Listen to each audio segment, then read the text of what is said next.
So this is the meditation on mindfulness and recollection. And it's aimed at eliminating mental afflictions from the mind by recalling the good qualities of enlightened beings. And so we're going to do this as a thought experiment to see how it plays out for you. So to start, we actually have to get our mind afflicted. So I want you to think on something that bothered you today or this week. And really be honest. It can be political, it can be personal. Who bothers you and why?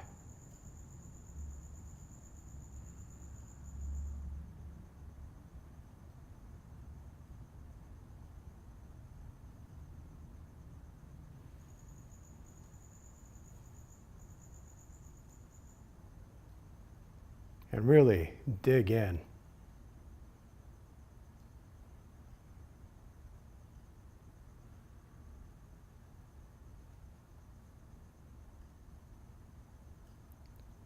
So this would be what's happening in your daily life when a mental affliction strikes.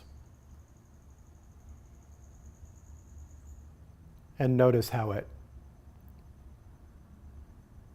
clouds the mind, how it takes over everything, how it makes you want to lash back. And so mindfulness is going to realize, hey, there's this klesha invading the mind. And I'm going to move it to recollection, recalling the good qualities of enlightened beings. So now invite your idea of an enlightened being to come sit and meditate with you. It can be the Buddha. It can be Jesus. It can be whatever your idea is.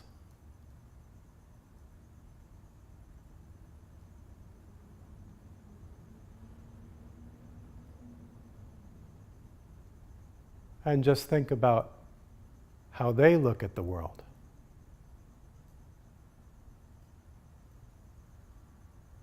How they know that mental afflictions are the only true enemy. How everyone can be separated from these mental afflictions.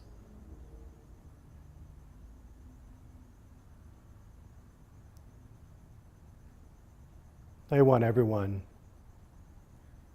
to have happiness and the causes of happiness.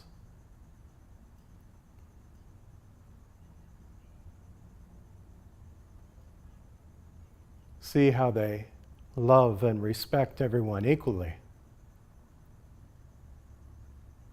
knowing that every living being will eventually eliminate their mental afflictions and become a Buddha.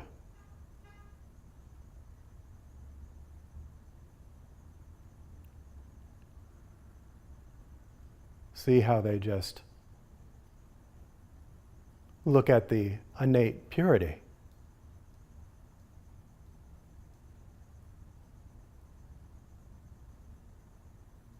Not the storm cloud passing through and evaporating.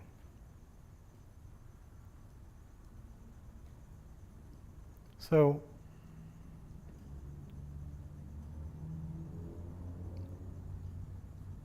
notice how much clearer and happier your mind is.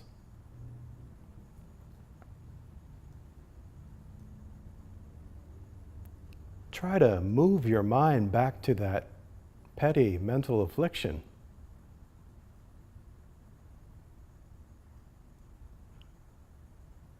notice it's already softened.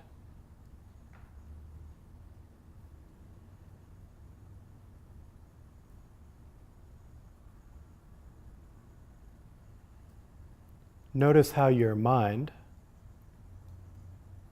can't hold these two competing ideas at the same time.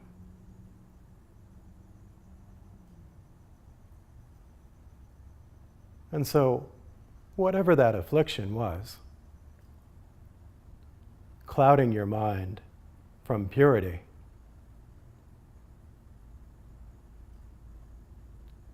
in this moment, just decide to let it go.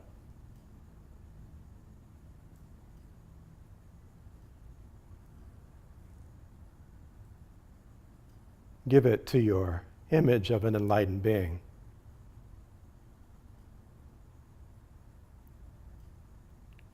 Let them destroy it in a flash of light.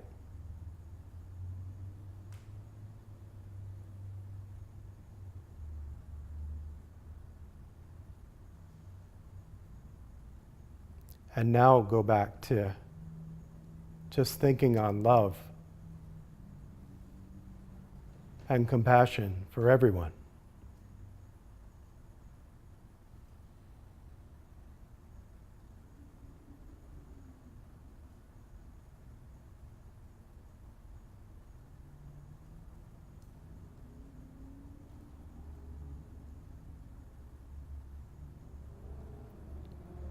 Dedicate your efforts to mastering this perfect technique to keep the mental afflictions at bay.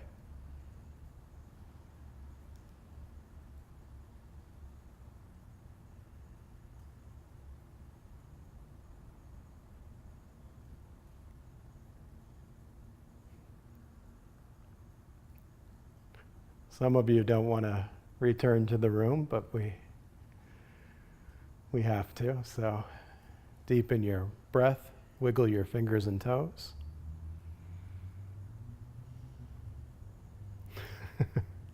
You can go back to it this week.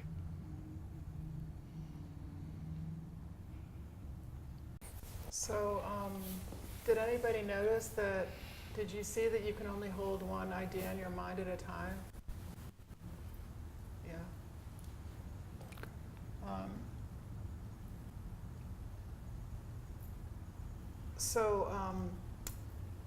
Your mind is like a light switch. You can't have negative thoughts in your mind at the same time as positive thoughts. It's impossible. I mean, it can seem like you can because your mind is flickering. But when you meditate deeply enough, you can see that's not true. It's only ever holding one concept or image or thought at a time. So we can use that to block the bad thoughts, right? Put our mind on something else. And in this case, thinking about enlightened qualities. And thinking about enlightened qualities will then become a guide for you on the path. Because it will show you at any given time what you need to give up and what you need to take up. Because you can compare your mind to that enlightened mind. Yeah.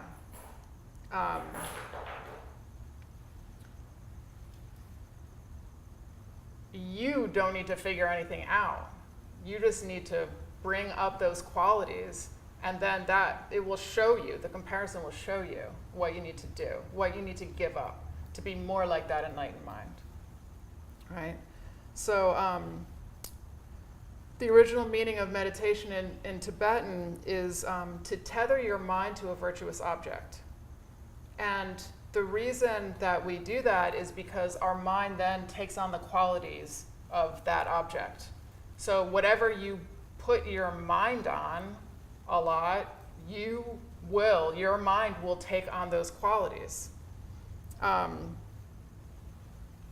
today people call it neuroplasticity.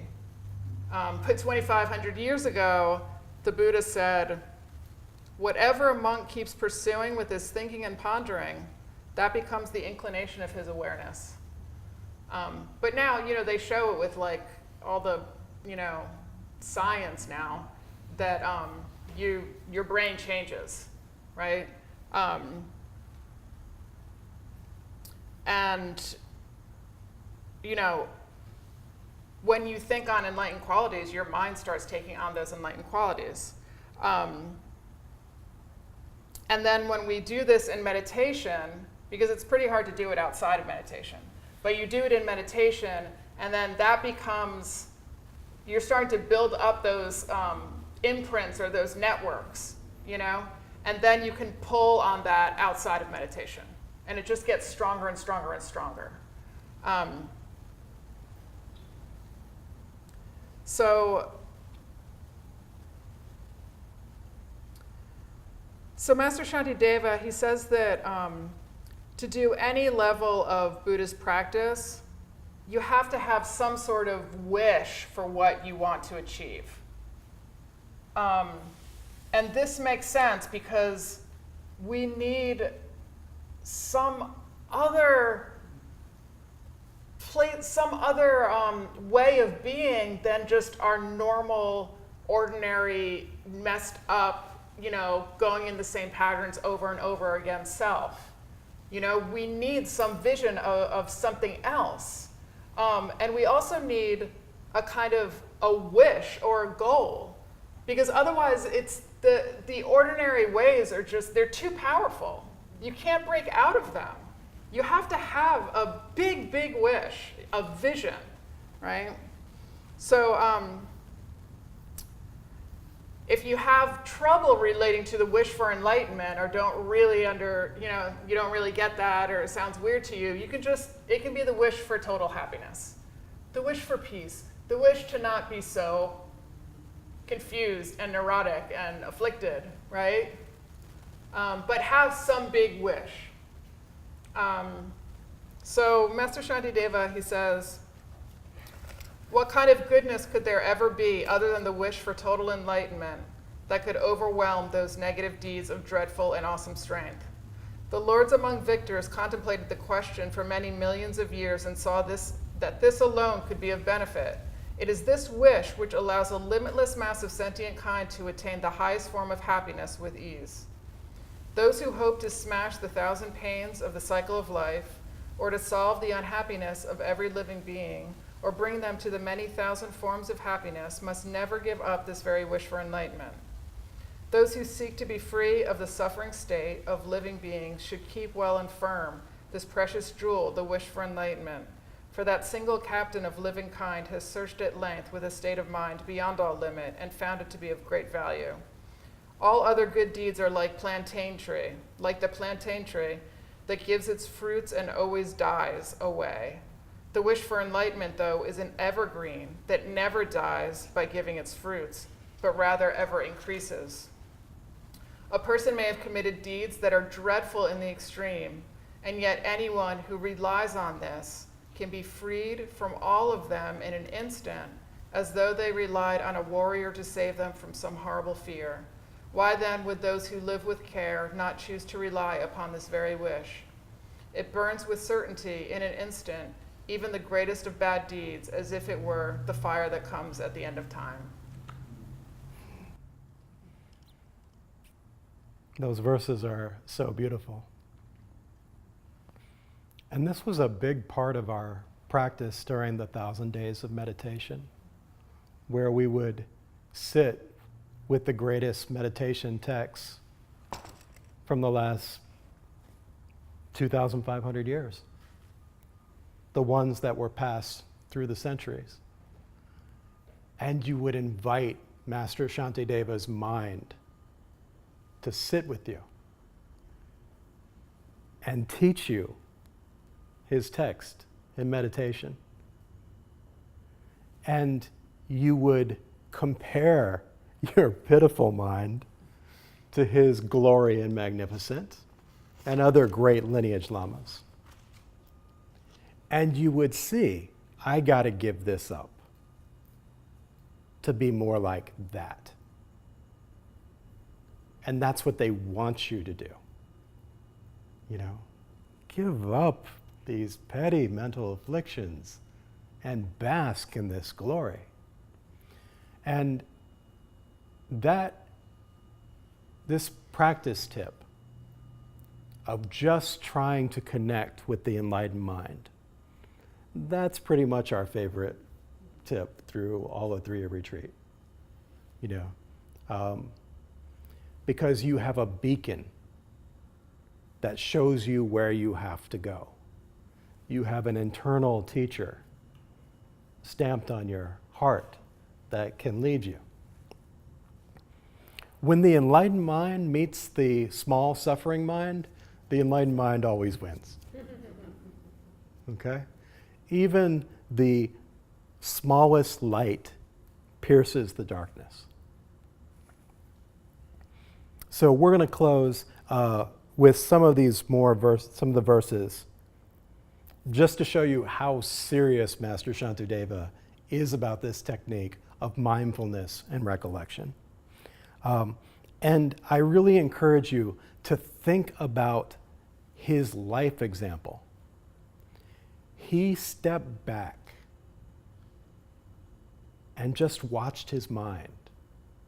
He was quiet. It's something that we all have to do in our lives. We have to carve out little moments, even if it's just 10 minutes on our meditation cushion, to step back and see how our mind is working.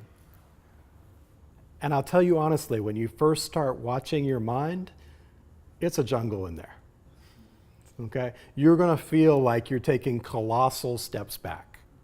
But honestly, you're just paying attention for the first time. Okay? So it's the process, it's the path, and it starts with 10 minutes of observing what's going on in the mind and seeing very clearly, oh, I got some cleaning to do.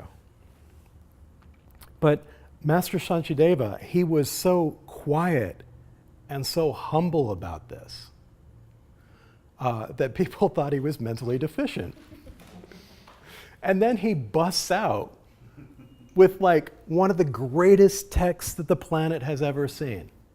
I mean, the wisdom, chapter after chapter after chapter, any one of these verses, you could spend an incredible amount of time working with. But he teaches these 3 Buddhist approaches to ending mental afflictions. And then, having tamed his mind, then he goes out and coaches people away from wrong view, shows the world how to lead in a more virtuous way. It's such a beautiful example, life example. And just think about how you can use just a little of that in your life. So here's some verses about his bump on the log technique. And I want you to notice that it's quite a sophisticated practice. He's not doing nothing. You didn't do nothing in your meditation, did you?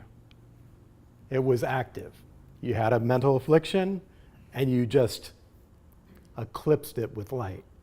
Eclipsed it with light, that's a horrible metaphor. You blasted the darkness out with the light of wisdom. Okay, so he is combining recollection of enlightened qualities with mindfulness whenever he gets in danger. And he refuses to give mental afflictions an inch, which is preventing him from adding more mental affliction to the world. Can you imagine if we all followed that example? Wow. It's not a small thing. Just imagine if everyone took that kind of responsibility. I didn't add mental affliction to the world today. Master Shantideva says, "My mind is a wild elephant. I must tie it properly to the strong stake of a spiritual object of focus. I must try with my every effort to watch that it stays this way without ever getting loose." Recollection. Tethering your mind to thinking like an enlightened being. Next, he'll catch his mind waver. He'll notice he's in trouble. Master Shantideva says, At the particular moment, you should decide, this state of mind has something wrong with it. At this point, freeze, exactly as you are. Stay like a bump on the log. This is mindfulness and his intense desire not to add suffering to the world. I love that phrase, this state of mind is something wrong with it. I love that. Yeah. Okay, so we're just closing out with a big Master Shantideva bang. He wants us to use this technique all the time like he did. He says, no matter what, I will make efforts in single-pointed concentration that never for even a second slips. I will examine my thoughts constantly in a certain way, saying, what is my mind engaged in? Whenever I feel a wish to move, or any wish at all to express myself, I will first check my own mind. I resolve firmly to act in accord with what is right. Whenever I feel as though I want to have attachment or else anger, I should keep from going into action. I should keep from speaking out. I should stay as a bump on a log. Suppose I feel agitation or an urge to humiliate someone, or pride or else conceit. Suppose it occurs to me that I should expose another person's faults or deceive another by pulling the wool over their eyes. Or suppose a time comes that I feel the urge to sing my own praises, disparage others, or else contend. In every such situation, I should stay like a bump on a log.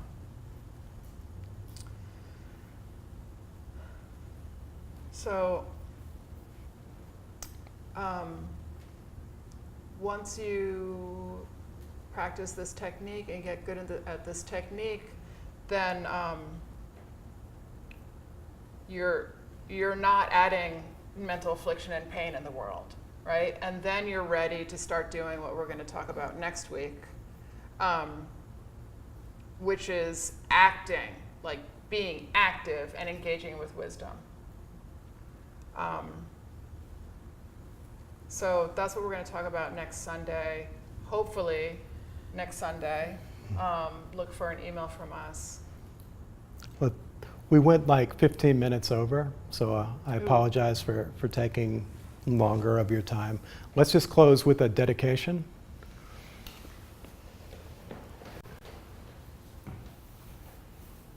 It took effort for you to come here tonight. You could have been anywhere. It took effort for you to listen attentively to these teachings. And so, really, rejoice in your goodness. And dedicate what you've done here to ending mental afflictions for yourself and for all beings.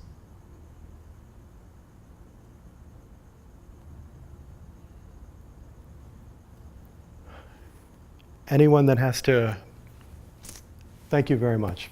Thank you so much. Thank you. I feel like throwing confetti in here. Good. Anyone that has to slink out, please slink out. Anyone wants to grab food, do. But I wanted to give a chance for people to ask questions. I know that was a request last time we taught. Are there any questions right now?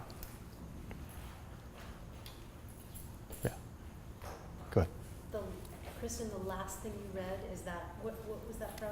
Is that from? That's from Guide to the Bodhisattva's Way of Life. Oh. Yeah. Stay like a bump on the log. Chapter? Do you know what chapter? Yeah, I do. It's in the opening. As soon as he gets done praising the wish, he goes on to mental afflictions. So it's actually in the first 3 chapters. And we'll send you those in the reading. Yes, Teddy. My question is on desire. Mm-hmm. So within our path, there's gross to subtle in basically every place. When they refer to desire being a mental affliction, are they referring to anything that isn't a desire for realization? Yeah, it will get subtler and subtler. And within our own mind, I've had this discussion with a number of really great lamas. Desire is the last thing to go. Okay. But we have to work at this level of, am I grasping to things in a way that I will hurt somebody else to get it? That's the massive bad karma that really causes suffering in our lives and the lives of others. Now, what you find at the higher levels of meditation, as you are trying to get to meditative stillness, which is being single-pointed on your meditation object, and is going to allow you to see ultimate reality directly. You bump into that subtle desire, which is, I want something else. I need to go for a walk. I need to check my emails. And so then you start to see subtle desire as an obstacle to meditative stillness. And it really starts to manifest there.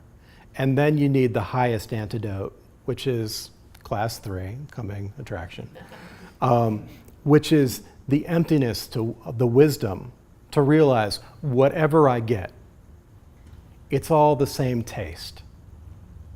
It's all the same flavor. It's all just illusion that has no true essence. And so that's how you break through that final subtle desire that's just a little bit blocking you from true meditative stillness. And then you can finally release and let go. Is that helpful? Good question, Teddy. It is. Can I Yeah. go a little more? Sure. It's a fascinating topic because compassion on the path extends to oneself and it also extends to others. Mm-hmm. Within the context of the ethics, compassion towards oneself, implied in that is knowing one's mind, especially as a meditator. So as you start to know your mind, you're aware of the patterns of that which is causing suffering.